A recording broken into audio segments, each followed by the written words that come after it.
Hello viewers, আসসালামু আলাইকুম। আপনাদেরকে দেখাচ্ছি থাই সরপুঁটি মাছের পোনা। হ্যাঁ ভিউয়ার্স, এই থাই সরপুঁটি মাছের পোনা 1 কেজিতে ওজন হবে 600 পিস কেজি আমরা বিক্রয় করে থাকি। অতএব যদি আমরা পুকুর থেকে 600 পিস ওঠাই তাহলে সেই ক্ষেত্রে দেখা গেছে 100 মাছ বাড়িতে পারে। হ্যাঁ ভিউয়ার্স, এখানে সরপুঁটি মাছের যে পোনাটা রয়েছে কিভাবে চাষ করলে আপনারা ভালো ফলন পেতে পারেন। এখানে যে মাছটি মাপ দেওয়া হচ্ছে সঠিকভাবে, অতএব থাই সরপুঁটি মাছের খাদ্য হিসাবে অনেকটাই আপনারা সিম্পল হিসাবে যে কোনো খাদ্যতে মাছ চাষ করিতে পারেন। হ্যাঁ ভিউয়ার্স, বায়োফ্লকের ক্ষেত্রে দেখা গেছে থাই সরপুঁটি মাছটা আপনারা অল্প সময়ের ভিতরে কালচারে চাষ লাভবান করিতে পারবেন। সেই ক্ষেত্রে রয়েছে যে বায়োফ্লকে মাছটা দিবেন তাহলে নিশ্চিন্তভাবে 5 থেকে 6 মাসের ভিতরে শীতকালের সময়ে আপনারা চাষ করিতে পারেন।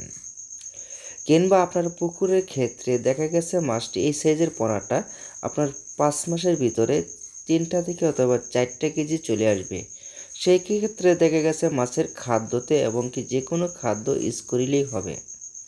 খাদ্যটা হবে আপনার বিলের পেনা, অতএব চিকন বসি কিংবা আপনার যে কোনো ধরনের খাদ্যতেই আপনারা মাছ ফলন করিতে পারেন।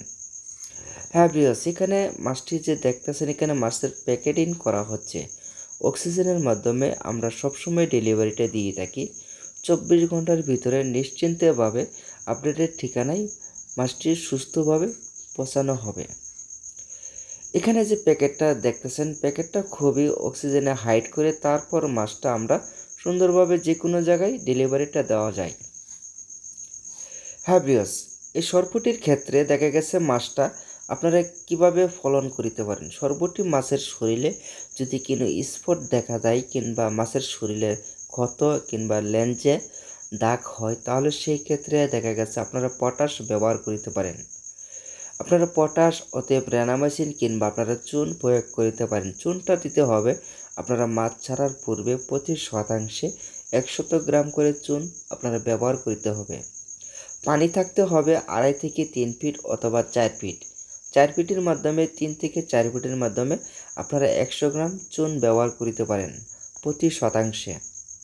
তার মাধ্যমে আপনারা সারাটা পুকুর নিয়ে ছিটিয়ে দিতে হবে চুনটা, আর মাছগুলো আপনারা খাদ্য 2 বেলা করে দিয়ে যাবেন।